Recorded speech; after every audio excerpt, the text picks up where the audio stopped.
Hello my dear students and welcome back to Awasthi classes. और आज यहाँ पर हम बात करेंगे अकाउंटेंसी क्लास 11 के चैप्टर नंबर 2 के बारे में, जिसका नाम है basic accounting terms. Basic accounting terms क्या होती हैं, यही आज हम जानने की कोशिश करेंगे। आप सबको अकाउंटिंग टर्म्स जो होती हैं उसकी आपको बेसिक मीनिंग पता है, लेकिन आज हम उसकी टेक्निकल मीनिंग जानने की कोशिश करेंगे। अगर मैं बात करता हूँ कि लोकल लेवल पर हम उसको अलग अलग तरीके से जानते हैं, लेकिन अकाउंट्स में टेक्निकल वे में उनकी टर्मिनोलॉजी क्या होती है, यही आज हम जानने की कोशिश करेंगे। मैं इस चैप्टर की तरफ चलूँ इसके पहले प्रीवियस वीडियोज़ के बारे में बात कर लेते हैं। प्रीवियस चैप्टर नंबर 1 के बारे में हम लोगों ने 7 वीडियोस अपलोड किए हैं, meaning and objectives of management के बारे में। आप अगर प्रीवियस वीडियोस देख लेते हैं चैप्टर नंबर 1 के, तो चैप्टर नंबर 1 के वीडियोस देखने के बाद में चैप्टर नंबर 2 को समझना हमारे लिए और ज़्यादा ईजी हो जाएगा। अगर आप लोगों ने अभी तक वो वीडियोज़ नहीं देखे हैं तो डिस्क्रिप्शन में लिंक अवेलेबल है, या आप हमारे प्लेलिस्ट में जाकर भी चैप्टर नंबर 1 के 7 वीडियोज़ एक ही पर्टिकुलर प्लेस में देख सकते हैं। Chapter number 2 basic accounting terms मैंने आपसे बता दिया, आपको पता है, लेकिन आज उसका हम टेक्निकल मीनिंग जानने की कोशिश करेंगे। और ऑलमोस्ट 40 के आसपास में अकाउंटिंग टर्म्स आज आपको यहाँ पे समझने होंगे। हो सकता है कि 40 टर्म्स इसी वीडियो में डिस्कशन करते करते वीडियो लंबा हो जाए, तो मैं कोशिश करूंगा कि उसे मैं 2 वीडियोस में यहाँ पे एक्सप्रेस करने की कोशिश करूँ। हो सकता है 3 वीडियोस हो जाए, तो आप हमारे साथ बने रहें। और यहाँ पर सबसे पहला लिखा हुआ है बिजनेस ट्रांजेक्शन।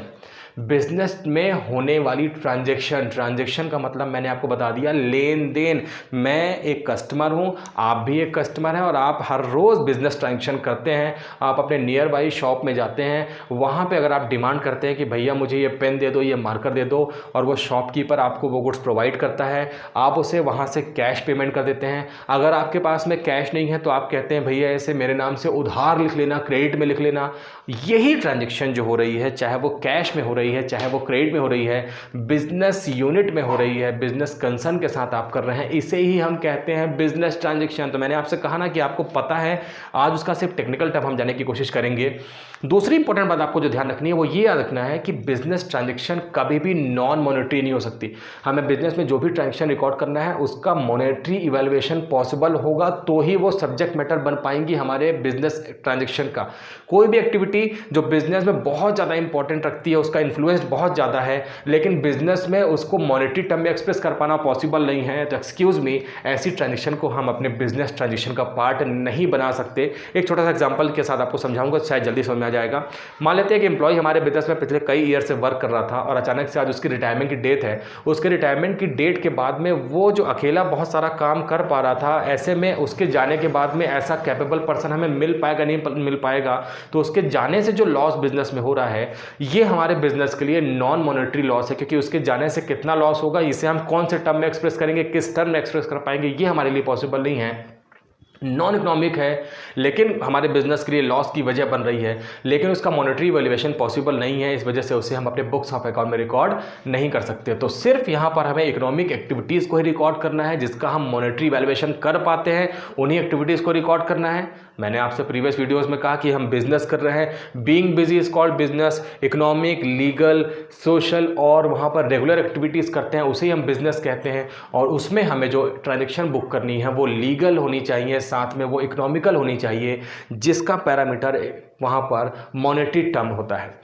पॉइंट नंबर 2 अगर देखेंगे तो लिखा है it capable of changing the financial position of the enterprises. इसके अंदर ये पावर है, ये कैपेबिलिटी है बिजनेस ट्रांजैक्शन में कि वो बिजनेस इंटरप्राइजेज के फाइनेंशियल कंडीशन को चेंज कर सकती है। फाइनेंशियल पोजीशन चेंज होगी बिजनेस की सिर्फ बिजनेस ट्रांजैक्शन की वजह से।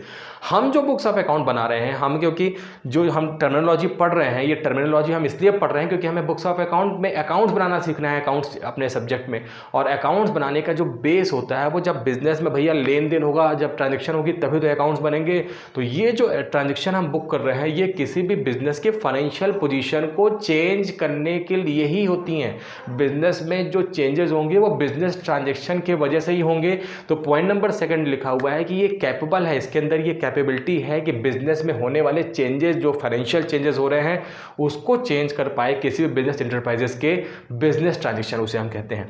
अगर इसका फर्दर क्लासिफिकेशन देखें कि बिजनेस ट्रांजैक्शन को, तो इसे हम 2 मेजर पार्ट्स में डिवाइड कर सकते हैं। पहली जिसे हम कहते हैं एक्सटर्नल, दूसरा जिसे हम कहते हैं इंटरनल। एक्सटर्नल का मतलब होता है जब दो बिजनेस यूनिट आपस में ट्रांजेक्शन करती हैं, बिजनेस ए और बिजनेस बी। तो जब बिजनेसमैन ए ने अपने बिजनेस के अंदर ट्रांजेक्शन नहीं की बल्कि बिजनेस के बाहर से ट्रांजेक्शन की, मैंने अभी आपको एग्जांपल दिया कि मैंने बिजनेसमैन से ये मार्कर परचेस किया है, इसका मतलब ये है कि बिजनेसमैन ने आपको ये मार्कर प्रोवाइड करने के पहले किसी और बिजनेसमैन से ये परचेस किया होगा, उसने कस्टमर से परचेस नहीं किया होगा, उसने किसी बिजनेसमैन से परचेस किया होगा। तो जब ट्रांजेक्शन टेक प्लेस होती है टू डिफरेंट बिजनेस यूनिट के बीच में, तो उसे हम कहते हैं एक्सटर्नल ट्रांजैक्शन। और एक्सटर्नल ट्रांजैक्शन में इन्वॉल्वमेंट जो नॉर्मली होता है वो दो बिजनेस यूनिट का होता है। बिजनेस यूनिट आपस में गुड्स को सेल परचेस करती हैं और फिर कस्टमर आपके लिए रेडी टू यूज़ कर देता है गुड्स और आपके पास में गुड्स पहुंच जाता है। लिखा हुआ है ट्रांजेक्शन बिटवीन टू और मोर बिजनेस एंटिटी।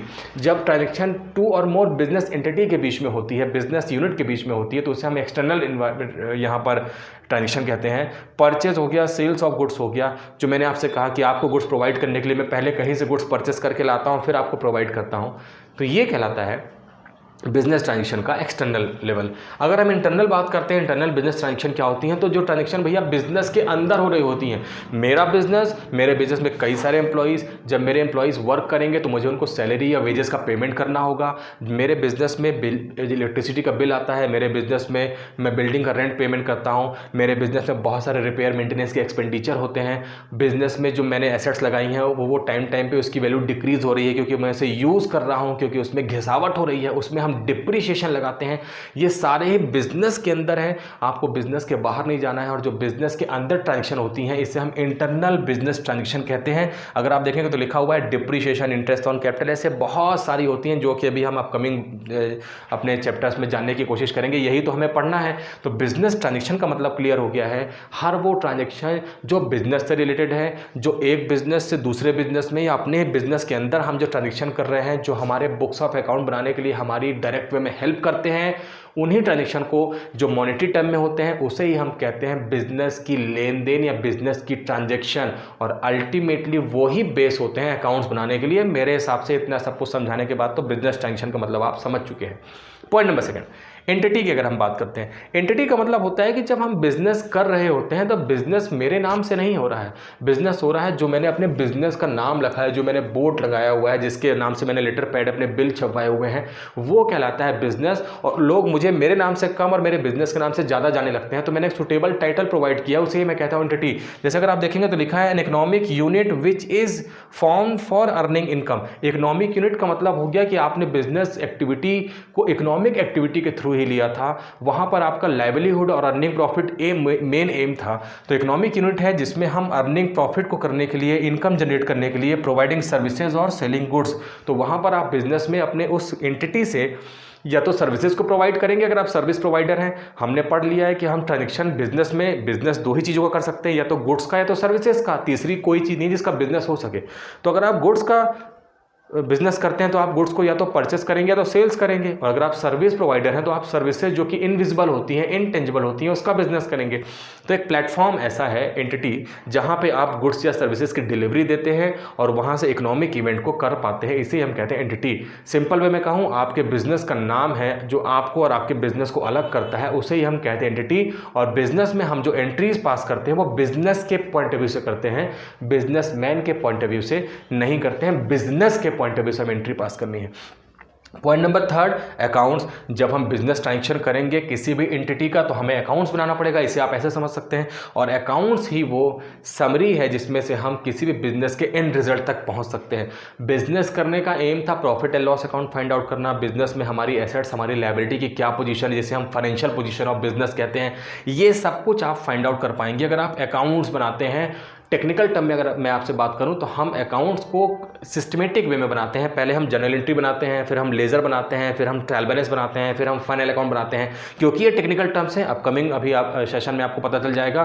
तो अकाउंट्स का मतलब होता है जब similar nature of transaction, business में बहुत सारी ट्रांजेक्शन हो रही हैं, मैं गुड्स राम को भी सेल करता हूँ, मैं गुड्स श्याम को भी सेल करता हूँ, मोहन को, सोहन को, सबको गुड्स सेल करता हूँ, और इसमें से जिन लोगों को भी मैंने गुड्स सेल किया है, इसमें से अगर ये सब ने गुड्स को क्रेडिट में परचेस किया है, उधार में लोगों को मैंने गुड्स सेल किया है, तो ये मेरे बिजनेस के डेटर कहलाएंगे। और मैं एक सुटेबल टाइटल बनाऊंगा, डेटर अकाउंट, और उसमें सारे ही जो मैंने नाम लिए उन सबको रख दूंगा। इसे हम कहते हैं क्लासिफिकेशन। प्रीवियस वीडियोस में मैंने आपको एग्जांपल दिया कि अगर मैं मार्कर को परचेस करता हूं ऐसा ये मार्कर जो मेरे बिजनेस के लिए यूज़ होता है, तो मैं यहाँ पे पेन, पेंसिल, रबर, कटर और भी बहुत सारे स्टेशनरी आइटम परचेस करता हूँ। तो मैं बुक्स ऑफ अकाउंट में इसे मार्कर के नाम से बुक नहीं करूँगा, बल्कि मैं स्टेशनरी नाम से बुक करूँगा, सुटेबल प्लेस प्रोवाइड करूँगा, सुटेबल डेट को। ऐसे ही जब मैं वहाँ पर फर्नीचर परचेस करूँगा तो मैं चेयर परचेस करूँगा, टेबल परचेस करूँगा, वहाँ पे कपबोर्ड परचेस करूँगा, तो मैं इन सब के लिए सुटेबल टाइटल दूंगा, जिससे हम कहते हैं फर्नीचर। तो अकाउंट्स जो है समराइज्ड करता है एक ही नेचर के बिजनेस ट्रांजेक्शन को किसी एक प्लेस में। Summarized and complete records of all business transaction relating to one particular head and place. एक पर्टिकुलर हेड, जैसे कि मैंने कह दिया एक हेड बनाया मैं स्टेशनरी और उसके अंदर रिलेटेड टू स्टेशनरी सारे आइटम को रख दिया है, और वन प्लेस, एक ही प्लेस में मैंने वहाँ पर उन सबको रखा है, इसे हम कहते हैं अकाउंट। क्योंकि भैया हमें तो आगे चलकर अकाउंट्स ही पढ़ना है, तो इस टर्म को हम और अच्छे से एक्सप्रेस कर पाएंगे जब हम इसके रियल प्रैक्टिस में पहुंचेंगे, जब हम अकाउंट्स बनाना सीखेंगे, तो इसका मतलब आपको फिर वहाँ पे समझ में और ज़्यादा अच्छे से आ जाएगा। फिलहाल मैंने आपको बता दिया कि अकाउंट्स का क्या मतलब होता है। फोर्थ वेरी इंपॉर्टेंट टर्म की तरफ चलते हैं। मैं आपसे फिर रिपीट कर रहा हूँ कि वेरी इंपॉर्टेंट टर्म है जिसे हम कहते हैं इवेंट, और इवेंट का जो बेस होता है वो होता है बिजनेस ट्रांजेक्शन। जब भी कोई बिजनेस ट्रांजेक्शन होगी तो बिजनेस ट्रांजेक्शन होने के बाद वहाँ पर इवेंट क्रिएट होगा। इवेंट का मतलब होता है इट इज़ कॉन्सिक्वेंस ऑफ और results of business transaction. Business करने का रिजल्ट जो हुआ उसे ही हम कहते हैं इवेंट। इवेंट का मतलब हो गया कि हमने एक बिजनेस ट्रांजेक्शन को डन किया, उस बिजनेस ट्रांजेक्शन को करने के बाद में उसका इम्पैक्ट बिजनेस के प्रॉफिट के टर्म में, लॉस के टर्म में, इन्वेस्टमेंट के टर्म में किस तरीके से शो हुआ, इसे ही हम कहते हैं बिजनेस ट्रांजेक्शन। मैंने एक यहाँ पर एग्जाम्पल लिया है, आपको बहुत अच्छे से समझना होगा। Sachin start a business with a capital of ₹5 lakh. लेकिन अभी यहाँ पे देखेंगे तो आपको एक टेक्निकल टर्म दिख रहा है जो कैपिटल लिखा हुआ है। अभी मैं आपको कैपिटल का मतलब भी बताऊंगा। फिलहाल मैं कैपिटल का मतलब यहाँ पे एकदम सिंपल में मैं बता दूं, क्योंकि अभी हमें टेक्निकल टर्म में अभी पढ़ना ही है। तो कैपिटल का मतलब होता है जब भी कोई बिजनेसमैन बिजनेस स्टार्ट करने के इनिशियल टाइम पे, एकदम स्टार्ट करने के टाइम पे जो बिजनेस में इनपुट देता है, चाहे वो कैश हो, चाहे वो फर्नीचर हो, चाहे वो बिल्डिंग हो, चाहे वो स्टॉक हो, जिसके बेसिस पे वो बिजनेस करना चाहता है, उसे ही हम कहते हैं कैपिटल। और कैपिटल बिजनेस में इन्वेस्ट होने के पहले बिजनेस पॉसिबल नहीं है। तो बिजनेस पॉसिबल है, बिजनेस को आप रन कर पाएंगे, स्टार्ट कर पाएंगे, कमेंस कर पाएंगे जब आप बिजनेस में कैपिटल का इन्वेस्टमेंट करेंगे। उसके बाद ही आप वहाँ पर गुड्स की डिलीवरी या सर्विसेज की डिलीवरी दे पाएंगे। तो यहाँ पे लिखा है Sachin start a business with capital of ₹5 lakh, he purchase goods. Goods का मतलब जान लीजिए, सेकंड टेक्निकल टर्म है। गुड्स का मतलब होता है हमारे बिजनेस में जो भी सामान है, जो भी आइटम है जिसे हम कस्टमर को डिलीवर करना चाहते हैं, सेल करना चाहते हैं, परचेस करना चाहते हैं, उसे हम गुड्स कहते हैं। और यहाँ पर सचिन ने अपने बिजनेस में इनिशियल लेवल पे 5 लाख रुपीज़ की कैपिटल लगाई है। इसको मैं अगर स्टेप वाइज पढ़ूंगा तो आपके लिए समझना आसान हो जाएगा। तो अगर हम देखते हैं कि जैसे ही बिजनेस में कैपिटल आई, तो अगर मैं ये एज्यूम करता हूँ कि ये सचिन है और इसने ये बिजनेस यूनिट है, इसमें इसने कैपिटल को इंट्रोड्यूस किया, मतलब कैपिटल जो है वो बिजनेस मैन के पास से बिजनेस में जा रही है। अगर मैं इसकी बात करता हूँ कि ये बिजनेस मैन है और बिजनेसमैन से कैपिटल कहाँ पर जा रही है, मैंने आपसे कहा बिजनेस यूनिट में कैपिटल जा रही है। तो यहाँ पर कैपिटल का ट्रांसमिशन हो रहा है। बिजनेसमैन को हम प्रोप्राइटर भी कहते हैं। तो प्रोप्राइटर के पास से जो कैपिटल है वो शिफ्ट हो रही है बिजनेस में। और मैंने आपसे कहा कि हमें जो बिजनेस ट्रांजेक्शन, जो अकाउंट्स बनाने हैं वो बिजनेसमैन के अकाउंट्स नहीं बनाने हैं, हमें बिजनेस यूनिट के अकाउंट्स को मेंटेन करना है। हम जो भी अकाउंट्स बनाएंगे वो हमें किसी भी बिजनेस यूनिट के अकाउंट्स को वहाँ पर प्रिपेयर करना है। ऐसे केस में सचिन ने अपने पास से 5 लाख रुपीज़ बिजनेस के अंदर यहाँ पर इन्वेस्ट कर दिए हैं, जिसे हम कैपिटल कहते हैं। और कैपिटल इन्वेस्ट होने के बाद में जो कहानी हो रही है, जो स्टोरी बन रही है, वो ये बन रही है कि बिजनेस में हमारे पास में कैपिटल जो इन्वेस्ट हुई है वो 5 लाख रुपीज़ हुई है। इसका मतलब ये है कि अगर इसको हम सेकंड टर्म में देखें तो उसने 5 लाख रुपीज़ यहाँ पर कैश में लगाए हैं, क्योंकि हमारे पास में इन्फॉर्मेशन कुछ दी नहीं है। और जब कैश में कोई बिजनेसमैन कैपिटल लगाएगा, मैं इस डायग्राम को क्लियर कर देता हूँ, आपको समझ में आ गया होगा। तो जैसे ही कोई बिजनेस यूनिट में कैश लगाएगा तो हमारे बिजनेस में कैश का इनफ्लो हो जाएगा।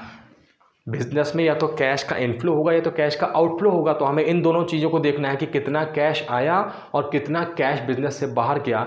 डिफरेंस अमाउंट जो होगा वही बिजनेस के लिए कैश का बैलेंस होगा। तो जैसे ही बिजनेसमैन कैपिटल इन्वेस्ट करता है बिजनेस में, तो हमारे पास उतनी ही कैश बिजनेस में आ जाती है। और वो कैश यहाँ पर 5 लाख रुपीज़ है जो हमारे बिजनेस में आ चुकी है। पॉइंट नंबर सेकंड लिखा है ही purchase goods for cash ₹4 lakh. फिर से एक पॉइंट, अभी मैंने बिजनेस में कैश लाई क्योंकि बिजनेस में इन्वेस्टमेंट हुआ और जो कैश मेरे पास बिजनेस में आ गई 5 लाख रुपीज़, इसी 5 लाख रुपीज़ में से 4 लाख रुपीज़ का मैंने गुड्स परचेस कर लिया। तो यहाँ से हमारे कैश का आउटफ्लो हो गया क्योंकि जब मैं गुड्स को परचेस करूँगा तो मुझे कैश पेमेंट करना होगा और ये 4 लाख रुपीज़ का परचेज मैंने कर लिया है कैश में।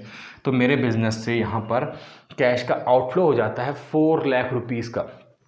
तो अभी मेरे पास जो कैश बचेगी इसका ट्रीटमेंट अभी हम देखेंगे कि हमारे पास कितनी कैश बच गई है। अब अगर एक अपन आगे चलते हैं तो लिखा है कि सेल 3/4 ऑफ गुड्स फॉर ₹3,80,000।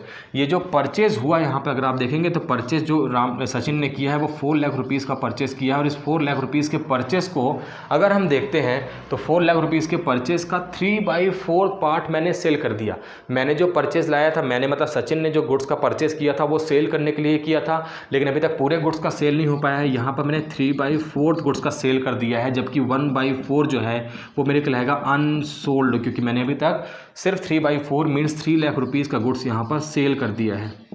अब यहाँ पर आपको एक बात और समझनी है कि मैंने 4 लाख का 3/4 गुड्स तो बेच दिया, लेकिन बिजनेस करने का अल्टीमेट एम प्रॉफिट कमाना था। तो यहाँ पर ये 3 लाख रुपीज़ का गुड्स जो है अगर मैं इसी रेट पे बेचता हूँ तो बिजनेस में नो प्रॉफिट नो लॉस की कंडीशन बच जाएगी और ये मेरे बिजनेस के बेसिक पैरामीटर को कंप्लीट नहीं करती है। तो यहाँ पर लिखा है उसने 3/4 गुड्स को बेचा है, लेकिन कितने में सेल किया है? 3,80,000 में। मतलब कि यहाँ पर मैंने इसमें प्लस 80,000 करने के बाद में, जिसे मैं प्रॉफिट कहता हूँ, और ये गुड्स मैंने सेल कर दिया। एक्चुअल में ये परचेज़ का अमाउंट है जो कि मैं यहाँ पर सेल करूँगा और सेल की जो वैल्यू है वो है 3,80,000 रुपीज़।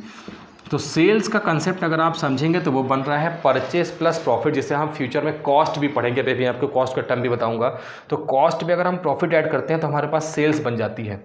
अल्टीमेटली जो हम प्रॉफिट बिजनेस से जनरेट करते हैं उसे हम बिजनेस में ही वापस से प्लग बैक कर देते हैं, जिसे हम प्रॉफिट मानते हैं, और प्रॉफिट को अल्टीमेटली हम कैपिटल में पलट देते हैं, कैपिटल में जाके उसे इन्वॉल्व कर देते हैं। बेसिक टर्म है, आपको फ्यूचर में और समझ में आएगा। तो स्टार्ट करते हैं कि जैसे ही उसने कैपिटल लगाई 5 lakh rupees, 5 lakh rupees capital हमारे बिजनेस में कैश के फॉर्म में आ गई है। तो हमारे बिजनेस में कैश आ गया है 5 लाख रुपीज़। उसमें से उसने 4 लाख रुपीज़ का गुड्स कैश में ही परचेस किया है। तो पहले 5 लाख कैश आती है, उसमें से 4 लाख कैश वापस चली जाती है। तो बैलेंस कैश जो मेरे पास बच गई है वो 1 लाख रुपीज़ का भी मेरे पास में कैश बैलेंस बचा हुआ है। लेकिन जैसे ही 1 लाख रुपीज़ का कैश बैलेंस बचता है वैसे ही मैं फिर से 3,80,000 में गुड्स को सेल करता हूँ। मतलब मेरे पास यहाँ पर फिर से कैश 3,80,000 आ जाती है। और ये 3,80,000 कैश मेरे पास में आने के बाद में मेरे पास जो कैश का अमाउंट बच जाता है वो बच जाता है 4,80,000। कितनी कैश आपके पास में थी, उसमें से कितनी कैश आउटफ्लो हुआ, वापस कितनी कैश इनफ्लो हुआ, ट्रांजैक्शन रिपीटेडली चलते रहते हैं बिजनेस में और हमें हर बार रिकॉर्डिंग करनी होती है। तो हमने यहाँ पर देख लिया कि हमारे पास में अल्टीमेट जो अभी तक कैश दिख रही है वो 4,80,000 रुपीज़ की दिख रही है। हमारे पास में जो स्टॉक अनसोल्ड है उसकी वैल्यू 1 लाख रुपीज़ है, जिसे हम बोलते हैं क्लोजिंग स्टॉक। ये स्टॉक वो है जो at the end of year हमारे बिजनेस में हमने सेल नहीं किया है। तो क्लोजिंग स्टॉक हमारे पास में बच गया है। इसके अलावा अगर आप देखते हैं तो लिखा हुआ है also paid go down rent 20,000। मैंने इसी कैश में से यहाँ पर रेंट का पेमेंट कर दिया 20,000 रुपीज़ का। और जैसे ही मैं इस 20,000 रुपीज़ का पेमेंट करता हूँ, जितने भी नेगेटिव आइटम उन्हें आप ब्रैकेट में लिख दीजिए। तो जैसे ही मैं 20,000 रुपीज़ का पेमेंट करता हूँ तो मेरे पास में actual cash at the end of transaction बच जाती है 4,60,000। तो ये मेरे पास में कैश का अमाउंट 4,60,000 बच गया है, जबकि मेरे पास में कैपिटल है 5 लाख रुपीज़ का। मैंने प्रॉफिट जनरेट किया 80,000 रुपीज़ का। अभी प्रॉफिट के बारे में भी आपसे बात करता हूँ मैंने टोटल प्रॉफिट जनरेट किया है 80,000 रुपीज़ का। लेकिन 80,000 रुपीज़ के प्रॉफिट में से ही मैंने यहाँ पर गोडाउन रेंट जो है 20,000 रुपीज़ पेमेंट किया है। कभी भी बिजनेस में प्रॉफिट और लॉस एक साथ नहीं दिख पाएंगे। बिजनेस में हमें एंड रिजल्ट लेना है। अगर आपको मैं 100 रुपीज़ देता हूँ और आप उसमें से 50 रुपीज़ खर्च कर देते हैं तो आपके पास में 50 रुपीज़ बच गया है। तो आपको बैलेंस अमाउंट बताना है कि भाई आपने कितना कमाया, उसमें से कितना खर्च कर दिया, अब कितना बचा है। तो यहाँ पर हमने प्रॉफिट 80,000 रुपीज़ कमाया है, लेकिन इस ट्रांजेक्शन को करने में मैंने गोडाउन कर रेंट 20,000 रुपीज़ दिया है। तो मैं इसे इसी इनकम से माइनस कर दूंगा, अपने प्रॉफिट से माइनस कर दूंगा, और एंड रिजल्ट जो मेरे पास बच जाएगा वो 60,000 रुपीज़ का यहाँ पर मेरे पास में प्रॉफिट बच जाएगा। और इस प्रॉफिट को मैंने आपसे अल्टीमेटली कहा कि मुझे वापस बिजनेस में प्लस कर देना है। इट मीन्स कि इसे मैं वापस लाकर प्लस कर दूंगा यहाँ पर 60,000 रुपीज़ के प्रॉफिट को कैपिटल में। तो मेरे पास जो at the end of year capital बच जाएगी, जिसे मैं क्लोजिंग कैपिटल बोलता हूँ, वो बच जाती है 5,60,000। At the end of year मेरे पास में जो आप देख पा रहे हैं यहाँ पर जो कैश है वो 4,60,000 है। At the end of year मेरे पास प्रॉफिट 60,000 रुपीज़ है। और at the end of year मेरे पास जो अनसोल्ड स्टॉक है बिजनेसमैन के पास में उसकी वैल्यू है 1 लाख रुपीज़। तो यहाँ पर पहले लाइन में चलते हैं, लिखा है इट इज़ कॉन्सिक्वेंसेज और रिजल्ट्स ऑफ बिजनेस ट्रांजेक्शन। तो बिजनेस के इस ट्रांजेक्शन का रिजल्ट अगर आप देखेंगे तो डिफरेंट एस्पेक्ट में रिजल्ट निकला। कैश का एंड रिजल्ट कुछ और है, कैश का एंड रिजल्ट कुछ और है, कैपिटल का कुछ और है, प्रॉफिट का कुछ और है, क्लोजिंग स्टॉक का कुछ और है। तो डिफरेंट रिजल्ट, ट्रांजेक्शन एक, उसके रिजल्ट्स अलग अलग निकल के आए हैं। इसे ही हम कहते हैं इवेंट। और इसीलिए मैंने आपसे कहा कि इस कंसेप्ट को समझना आपके लिए बहुत ज़्यादा ज़रूरी है। इसी कंसेप्ट के बेसिस पे हम बिजनेस ट्रांजेक्शन को रिकॉर्ड करते हैं, अकाउंट्स मेंटेन करते हैं। तो ये है इवेंट और ये बहुत इंपॉर्टेंट है। नेक्स्ट कंसेप्ट की तरफ चलते हैं। तो चलिए नेक्स्ट टर्म की तरफ चलते हैं जिसका नाम है एसेट्स। एसेट्स के बारे में अगर हम बात करें तो सिंपल लैंग्वेज में अगर मैं आपसे कहूं तो ये भी आपको पता है कि एसेट्स क्या होती है। सिंपल मतलब होता है जो बिजनेसमैन का खुद का है उसे हम बिजनेस की एसेट्स बोलते हैं। जो आपका खुद का है वो आपकी एसेट्स है। ये वॉच मैंने पहनी है, इसे मैंने अपने पैसे से इन्वेस्ट करके परचेस किया है, मतलब ये मेरी एसेट्स है। ये मार्कर, ये बोर्ड जो आप देख पा रहे हैं ये सब मेरी एसेट्स है, क्योंकि इसे मैंने अपने ही मनी को खर्च कर मार्केट से परचेस किया, ये मेरी एसेट्स है। ऐसे ही हम जब बिजनेस करते हैं और बिजनेस करने में हम जो ओनर्स के, जिसको हमने अभी बात किया कि जो प्रोप्राइटर होता है उसके खुद के सेल्फ जनरेटेड कैश से जब हम किसी थिंग्स को एक्वायर करते हैं तो उसे हम एसेट्स कहते हैं। और अगर यहां पर देखते हैं तो लिखा हुआ है the economic resources that can be express in the monetary term. ये बात अब आपको अच्छे से समझ में आ चुकी है कि हर वो थिंग्स, हर वो इवेंट जिसका मॉनेटरी वैल्यूएशन पॉसिबल है वही हमारे अकाउंट्स का पार्ट बन पाएगा। तो यहां पर बता रहा है कि कोई भी इकोनॉमिक रिसोर्सेज, ऐसा कोई भी रिसोर्सेज जो इकोनॉमिक को जनरेट करता हो that can be express in the term of money are known as assets. कोई भी ऐसी थिंग्स जो मॉनेटरी टर्म में एक्सप्रेस की जा सके उसे हम एसेट्स कहते हैं। मैंने आपसे बताया कि ये वॉच मैंने परचेस की है, ये मार्कर मैंने परचेस किया है, इसको मैंने एक पर्टिकुलर अमाउंट पेमेंट करके किया है, तो वो अमाउंट कितना है उससे हम इसको आइडेंटिफाई कर सकते हैं कि हमारे बिजनेस की एसेट्स है। जैसे एग्जांपल अगर हम देखते हैं तो लिखा हुआ है कैश बैंक बैलेंसेस। अगर हमारे पास बिजनेस में कैश है, हमारे बिजनेस में बैंक है, तो ये तो ऑलरेडी कैश में कन्वर्टेड है, इसका मॉनेटरी वैल्यूएशन तो आप इसे काउंट करके कर सकते हैं। इसके अलावा बिजनेस में स्टॉक होता है जिसे हम सेल्स करते हैं, जैसे अभी हमने यहाँ पे देखा था कि at the end of year हमारे पास में क्लोजिंग स्टॉक बच गया था, अनसोल्ड स्टॉक था, उसका मॉनेटरी वैल्यूएशन पॉसिबल था। ठीक वैसे ही हमारे बिजनेस में फर्नीचर होती है, मशीनरी होती है, लैंड एंड बिल्डिंग होती है, जिसके बेसिस पे हम बिजनेस करते हैं और ये ओनर्स ने, प्रोप्राइटर्स ने अपने खुद के सेल्फ जनरेटेड कैश से एक्वायर की होती हैं, इसे हम बिजनेस के एसेट्स कहते हैं। तो एसेट्स वो हो गई जो बिजनेस को रन करने के लिए एसेंशियल होती हैं। जैसे अभी थोड़ा देर पहले हम लोगों ने देखा कि बिजनेस को रन करने के लिए कैपिटल का इन्वेस्टमेंट एसेंशियल होता है, रिक्वायर्ड होता है। ठीक वैसे ही बिजनेस को रन करने के लिए हमारे पास में एसेट्स भी होनी चाहिए। जब बिजनेस में कोई आइटम आप बेचने के लिए स्टोर करेंगे तभी तो आप उसका सेल कर पाएंगे। तो बिजनेस को रन करने के लिए एसेट्स एक एसेंशियल थिंग है। अगर हम क्लासिफिकेशन ऑफ एसेट्स देखते हैं तो एसेट्स को ब्रॉडली क्लासिफाइड किया गया टू इंपॉर्टेंट कैटेगरी में, जिसे हम कहते हैं नॉन करंट एसेट्स, इसे हम फिक्स्ड एसेट्स भी कहते हैं, और दूसरा होता है current assets. Non current assets या फिक्स्ड एसेट्स, ऐसी एसेट्स जो बिजनेस में फिक्स्ड होती है, जो बिजनेस से मूव नहीं करती है, उसे हम कहते हैं बिजनेस की फिक्स्ड एसेट्स या नॉन करंट एसेट्स। जैसे मैं एग्जांपल देता हूं कि अगर आप बोर्ड लगा हुआ देख रहे हैं, व्हाइट बोर्ड लगा हुआ है, ये मेरे बिजनेस की एसेट्स है क्योंकि ये बिजनेस से मूव नहीं करती है। एक मोटर व्हीकल, अगर आप कहेंगे कि मोटर व्हीकल आपके पास में है, अगर आप डिलीवरी वैन है जो कस्टमर के गुड्स को घर तक डिलीवर करने के लिए हमने वो वैन या वो व्हीकल रखा हुआ है, तो वो तो मूव कर रहा है बिजनेस से। बिजनेस से एक प्लेस से दूसरे प्लेस में मूव करने को हम मूवमेंट नहीं बोलते हैं, बिजनेस से मूव नहीं करना चाहिए। अगर हमने कोई व्हीकल परचेस किया है और वो बिजनेस पर्पस से ही हम उसे यूज कर रहे हैं तो वो नॉन मूवेबल माना जाएगा, क्योंकि उसका यूज हम बिजनेस के लिए कर रहे हैं, नॉन बिजनेस एक्टिविटी के लिए नहीं कर रहे हैं। तो ऐसे में जो हमारे पास में नॉन करंट एसेट्स होती हैं उसका मूवमेंट हम बिजनेस से नहीं करते, इसीलिए हम कहते हैं कि वो बिजनेस में होती हैं, बिजनेस से मूव नहीं करती। इसका मतलब वो फिक्स्ड होती हैं और इसीलिए हम उन्हें कहते हैं कि फिक्स्ड एसेट्स। तो फिक्स्ड एसेट्स का मतलब अगर देखेंगे तो लिखा है used in the business for production of goods and services.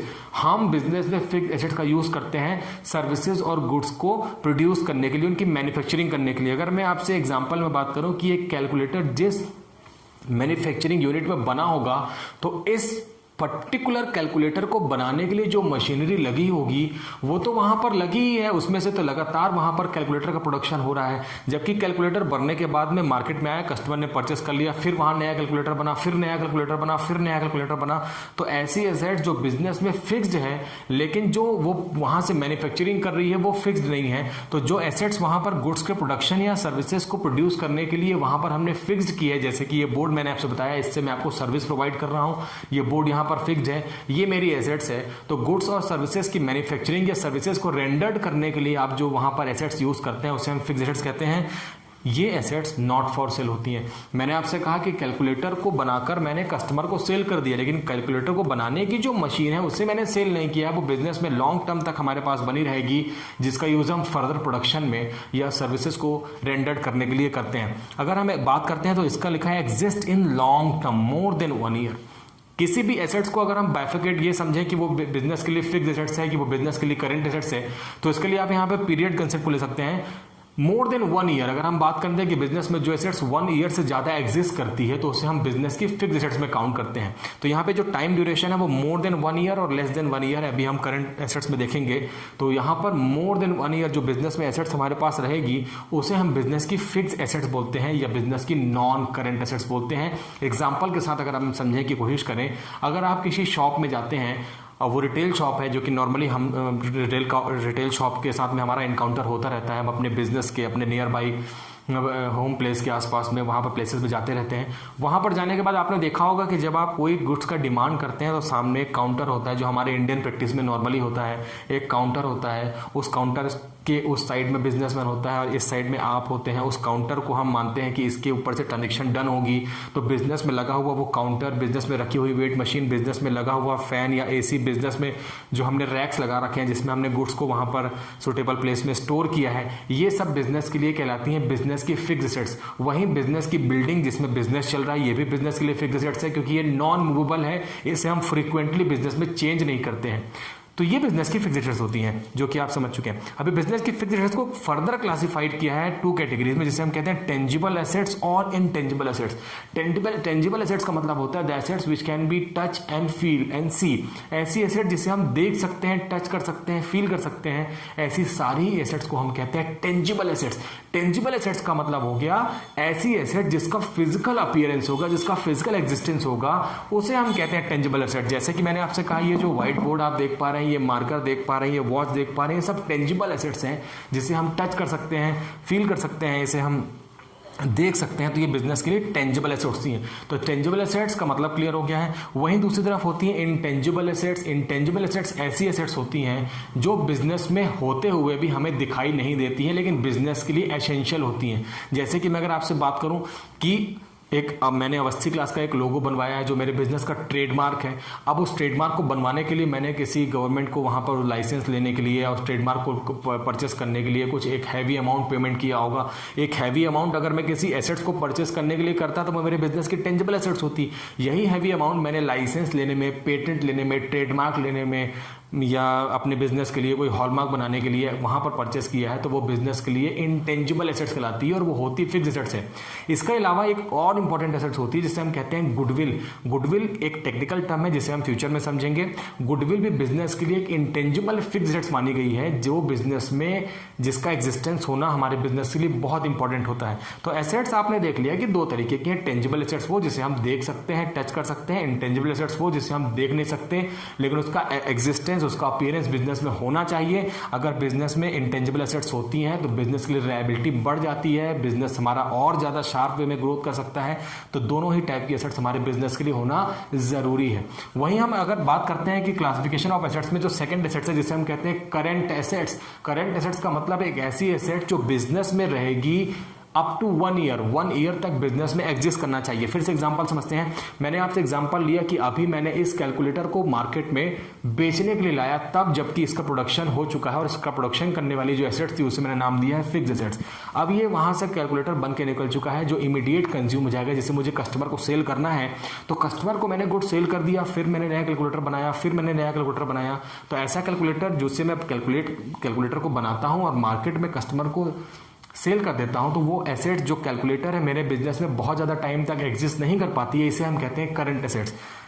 Mean for sale, इसका मतलब था कि मैंने इसे इसलिए बनाया था कि इसे मैं सेल कर सकूं। अगर आप देखते हैं तो लिखा है can be converted into cash, मैंने इसे बेचने के बाद में वहां से कैश जनरेट कर ली within a period of 1 year, और ये 1 ईयर का टाइम था, आपको कंप्लीट 1 ईयर के अंदर में ऐसी एसेट को सेल कर देना है। मैं फिर से आपको उस एग्जांपल में चलता हूं जो आपके नियर बाई प्लेस में रिटेल शॉप थी, जहां पर हम गुड्स परचेस करने जाते हैं, आप किसी गुड्स की डिमांड करते हैं, शॉपकीपर आपको वो गुड्स प्रोवाइड करता है, उसके बाद में उसके पर्टिकुलर शॉप से वो गुड्स की वहां पर कम हो जाता है, शॉपकीपर वापस मार्केट जाता है, अपने होलसेलर से वापस गुड्स को परचेस करके वहां पे सजा लेता है, नया कस्टमर आता है उसे सेल कर देता है। तो ये बार बार जो रोटेशन हो रहा है, जो बार बार हम गुड्स का सेल परचेस कर रहे हैं, इसे ही हम कहते हैं करंट एसेट्स। जो बिजनेस में लाया, मैंने पर्टिकुलर प्लेस में उसे सजाया, कस्टमर की डिमांड पर उसे वापस सेल कर दिया, फिर लेके आया, फिर वही कंटिन्यू जो एक्टिविटी चल रही है, इसे हम कहते हैं बिजनेस की current assets. Normal operating cycle जो बिजनेस का माना गया है करने का, वो 1 ईयर माना गया है। पर्टिकुलर 1 ईयर में एसेट जो है हमारे बिजनेस में कई बार आप देखेंगे तो मार्केट में बिजनेसमैन उसे लाएगा,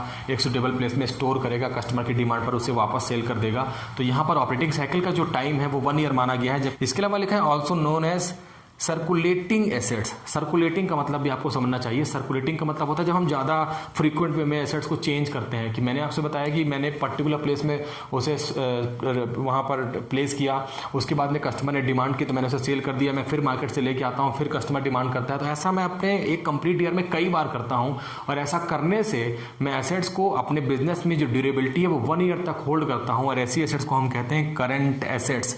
तो करंट एसेट्स का मतलब आप समझ गए, टेंजिबल इंटेंजिबल एसेट्स का मतलब समझ गए, फिक्स्ड एसेट्स का मतलब समझ गए हैं। अब हम मूव करते हैं नेक्स्ट सेगमेंट जिसे हम कहते हैं फिक्टिशियस एसेट्स। फिक्टिशियस एसेट्स भी हमारे बिजनेस की जैसे ये एसेट्स हैं वैसे ही बिजनेस की एसेट्स होती है, लेकिन बिजनेस की इस एसेट्स की जो स्पेशलिटी है वो ये है कि ये मात्र नाम के लिए होती है, जिसे हम नॉमिनल एसेट्स कहते हैं।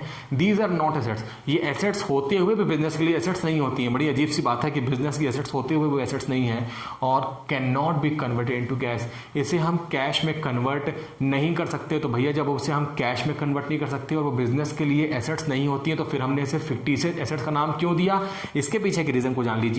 फिक्टिशियस एसेट्स का मतलब वो एसेट्स हैं जिसका बेनिफिट हमने लेना कई ईयर तक है, लेकिन उसके लिए जो हमने एक्सपेंडिचर किया है वो 1 टाइम किया है। जैसे तो ऐसा तो हमने करंट एसेट्स में, नॉन करंट एसेट्स में भी किया था कि हमने एक मशीनरी परचेस की और उस मशीनरी से प्रोडक्शन स्टार्ट किया और उसका बेनिफिट हमने कई कंप्लीट ईयर तक लिया। लेकिन यहाँ पर जो फिक्टिशियस एसेट्स का मतलब होता है, यहाँ पर समझना होगा, फिक्टिशियस एसेट्स वो होती हैं जिसका एक्सपेंडिचर हमने एक्सपेंस के, जिसका जो हमने वहां पर उसको स्पेंड किया था एक्सपेंस के फॉर्म में, और एक्सपेंस जो हमने किया था वो पर्टिकुलर 1 ईयर तक उसका बेनिफिट नहीं बल्कि आने वाले कई ईयर तक बेनिफिट मिलता था। तो ऐसे एसेट्स को हम कहते हैं कि हमारे बिजनेस में हम उसका बेनिफिट 1 ईयर से लेकर अगले कई ईयर तक लेना चाहते हैं। तो ऐसे एसेट्स को हम मान लेते हैं कि वो फिक्टिशियस एसेट्स है, बनावटी एसेट्स है।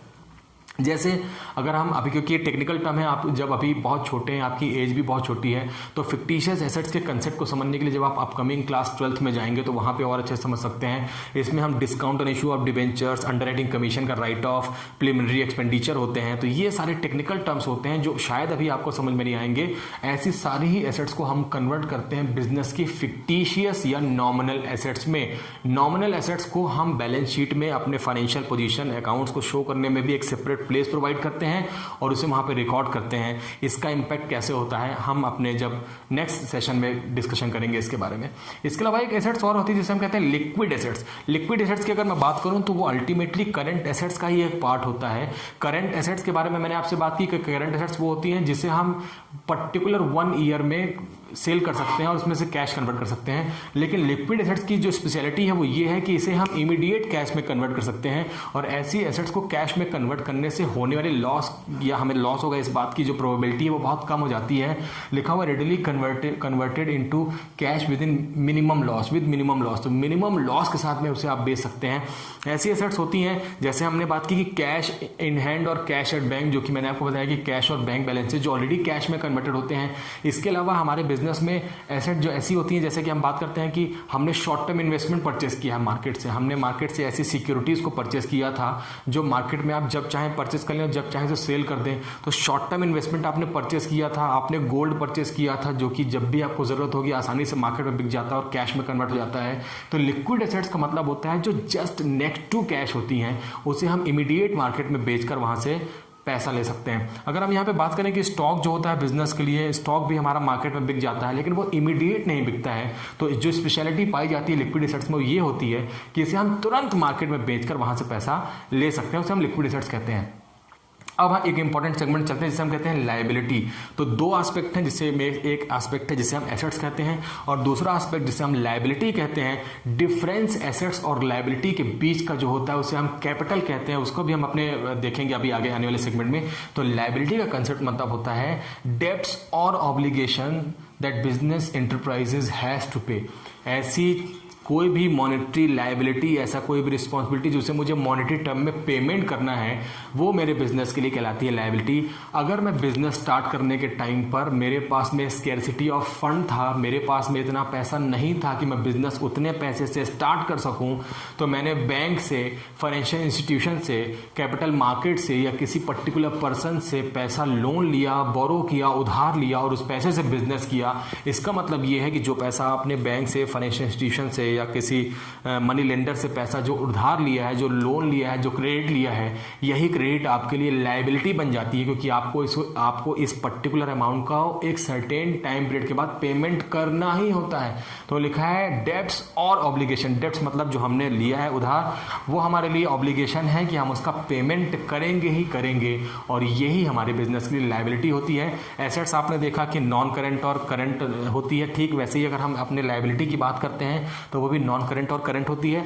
नॉन करेंट लायबिलिटी का मतलब होता है एक ऐसी लायबिलिटी जिसका पेमेंट आपको करना तो है, लेकिन उसका जो टाइम पीरियड पेमेंट करने का है वो थोड़ा सा ज्यादा है कंपेयर टू करंट लायबिलिटी। अगर देखते हैं तो लिखा है payable after a period of 1 year.